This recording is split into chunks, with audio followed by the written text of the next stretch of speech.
It was just after sunrise when the polished glass doors of one of the city's most powerful corporate headquarters reflected a man whose entire future rested on a $20 suit. The fabric was worn at the cuffs, carefully ironed the night before on a kitchen table that doubled as a homework desk. Every wrinkle had been pressed away with hope. Every loose thread had been trimmed with patience. Yet before he even stepped inside, strangers had already decided his worth. None of them knew that by sunset, the same building would witness a moment so unforgettable that powerful executives would lower their eyes in shame, while the company's chairman would walk across the room, extend his hand, and call the man everyone had mocked, his boss. Before we begin this emotional journey, please take a moment to like this video, leave a comment, share it with someone who still believes kindness matters, and subscribe to Single Dad Empire if you believe compassion, second chances, and family are more valuable than wealth. Your support helps bring more heartfelt stories like this to life. Every weekday morning before the city truly awakened, Rowan Mercer was already working. His tiny apartment overlooked an aging neighborhood where sirens were more common than birdsong, but inside those faded walls lived something far stronger than poverty. Love. Since losing his wife 4 years earlier to an unexpected illness, Rowan had become both father and mother to his 8-year-old son, Milo. Every morning began the same way. He prepared breakfast before dawn, packed a homemade lunch into a faded blue lunchbox, checked Milo's homework, tied his shoelaces, and reminded him that kindness was always more important than being the smartest person in the room. Money had disappeared almost overnight after hospital bills consumed everything they owned. Their savings vanished. Their house was sold. Their comfortable life became a memory tucked inside old photographs. Rowan had once owned a successful engineering consulting company, but tragedy had stolen not only his family but also his desire to keep running the business. He quietly sold most of his shares to anonymous investors and disappeared from public life, refusing interviews and awards. Few people knew where he had gone. Fewer still knew that he had secretly retained one controlling agreement that would one day determine the future ownership of several $1 billion worth of corporate assets. Rowan never cared about titles anymore. His only title that mattered was Dad. Years later, after rebuilding his confidence piece by piece, Rowan decided it was time to return to professional life.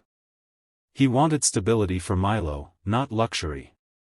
He applied for a senior operations position at one of the country's fastest-growing companies, believing his experience would speak louder than appearances. Unfortunately, appearances often shouted first.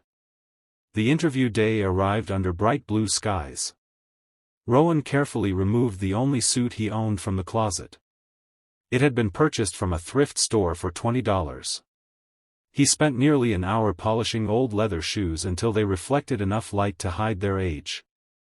Milo smiled proudly before leaving for school, hugging his father tightly and whispering that superheroes did not always wear capes. Sometimes they wore old suits. Those words echoed in Rowan's heart as he entered the gleaming corporate lobby. Marble floors stretched endlessly beneath crystal lights. Employees hurried past carrying expensive laptops and designer briefcases. Rowan signed in politely, thanked the receptionist, and waited quietly. Then came Victor Hale. Victor, the company's young CEO, had built a reputation for demanding perfection. He measured success by luxury watches, imported cars, and tailored suits. Walking through the lobby surrounded by assistants, he noticed Rowan immediately. His eyes lingered on the inexpensive jacket, the worn shoes, and the weathered briefcase. Within seconds, quiet whispers spread across nearby employees. Victor stopped. He looked Rowan up and down with a smile that carried no kindness. People nearby laughed softly as Victor made cutting remarks about how someone dressed like that must have mistaken the building for a charity office instead of a corporate headquarters. Several employees looked uncomfortable, but no one dared challenge their CEO. Rowan simply lowered his eyes for a moment, not from shame, but from discipline. Years of raising Milo alone had taught him that dignity often meant walking away from insults instead of answering them. He quietly explained that he was there for an interview. The laughter only grew louder. Victor instructed security to verify whether Rowan even belonged inside the building. Every passing employee witnessed the humiliating scene. Some secretly recorded it on their phones. Others simply kept walking, unwilling to risk their careers by speaking up. Rowan never argued. He simply waited. Because sometimes the strongest people are the ones who refuse to fight battles that pride creates. Several floors above, an emergency board meeting was about to begin. The company's aging chairman, Eleanor Whitmore, had spent weeks preparing for the arrival of someone she deeply respected. Few executives understood why today's meeting carried such importance. They assumed it involved a merger. Instead, it involved a promise made years earlier. Long before Victor became CEO, Eleanor had been a struggling entrepreneur whose small manufacturing company was on the verge of bankruptcy. Banks refused loans. Investors disappeared. Employees feared losing their livelihoods. One quiet businessman had stepped forward without asking for publicity. Rowan Mercer invested enough money to save the company, refusing recognition in exchange for a unique ownership agreement that would only become active if he ever chose to return. Eleanor never forgot that act of generosity. She had searched for Rowan for years. Today, she finally knew he was coming. When her assistant informed her that the guest had not yet arrived upstairs despite checking into the lobby 20 minutes earlier, concern filled her face. Security cameras quickly revealed everything. The room fell silent. Board members watched as Victor publicly humiliated the very man who had once saved the company they now governed. Without saying another word, Eleanor stood. The entire board followed. Downstairs, Victor continued speaking confidently, unaware that the elevator doors behind him had opened. Every executive turned toward Rowan. Then something unbelievable happened. The 80-year-old chairman walked directly past the CEO without even acknowledging him. She stopped in front of Rowan. Her eyes filled with gratitude. With complete sincerity, she extended both hands. The lobby became so quiet that even the sound of air conditioning seemed loud. Then she smiled warmly before greeting Rowan with words that instantly changed every person's expression. "Welcome back, boss." Confusion swept across the room. Victor's confident smile disappeared. Employees exchanged stunned looks. Security guards stepped back immediately. Eleanor then addressed everyone gathered in the lobby. She explained that years earlier, when the company had been only weeks from collapse, Rowan Mercer had risked everything to rescue hundreds of employees and their families. He had refused publicity, bonuses, awards, and even executive power because he believed businesses existed to protect people before profits. The controlling ownership agreement he quietly signed remained legally valid. As of that morning, Rowan possessed authority greater than anyone in the building, including the CEO. Victor's face turned pale. For the first time in years, he had nothing to say. Rowan looked around the silent lobby.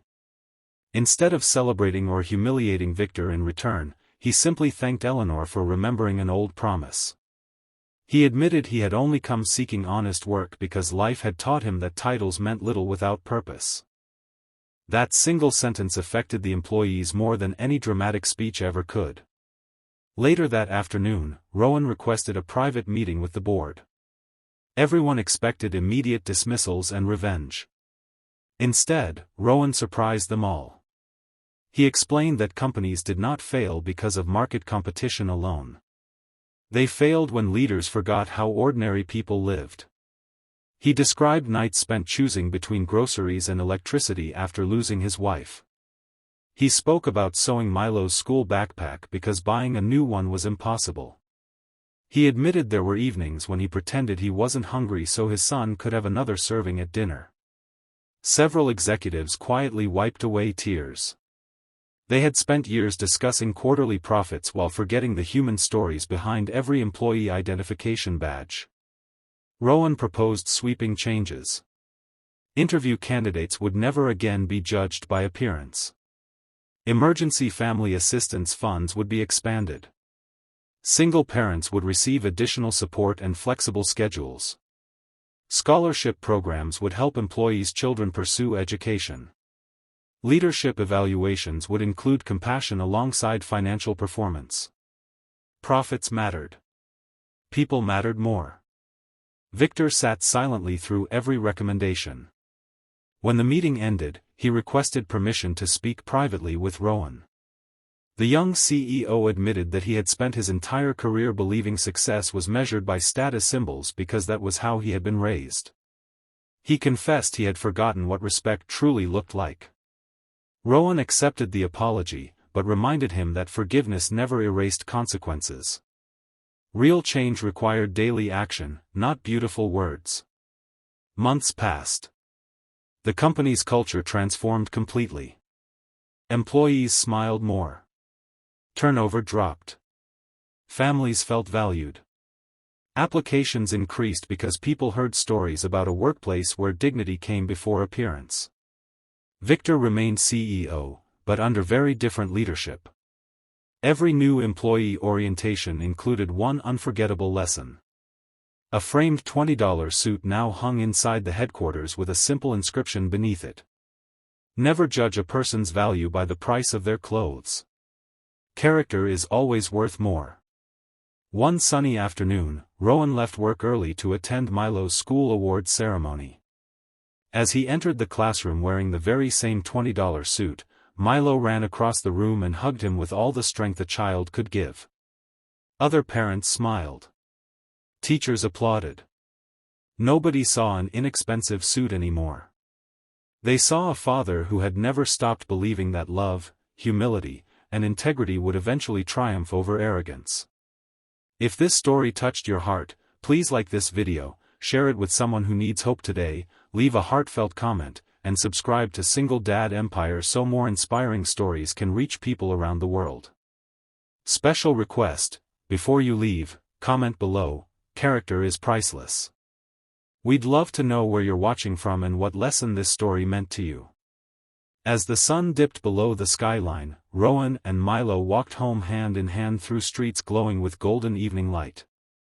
The city remained as busy as ever, but for one father and one little boy, life had become richer in the only ways that truly mattered. They had proved that kindness outlasts cruelty, humility outshines wealth, and the greatest leaders are not the ones who stand above others, but the ones who quietly lift others when no one is watching. Sometimes the most valuable person in the room is the one wearing the cheapest suit, because true greatness can never be stitched into fabric. It is woven into the heart.